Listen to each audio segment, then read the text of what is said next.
So a proper technique would be to have your front edge always moving in front of you, not a push-pull motion, which could leave, for example, could leave things behind. So typically, you could frame out a room. So putting your solution down, framing out your area, come like this, and then filling it in. Figure 8 motion.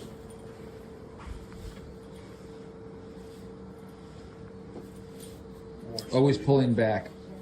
Always pulling back. So that edge is always in the front.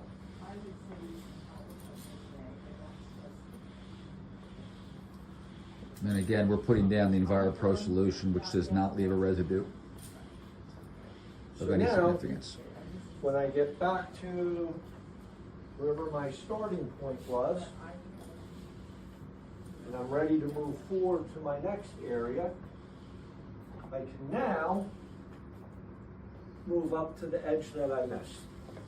So Yes. now I've finished framing out Yes. the edges of my area. I've done the field, and now I would continue moving up, doing the edge of my next area, framing it out, coming back, and when I finish that area, I would then be walking up this edge Thank you. that I missed.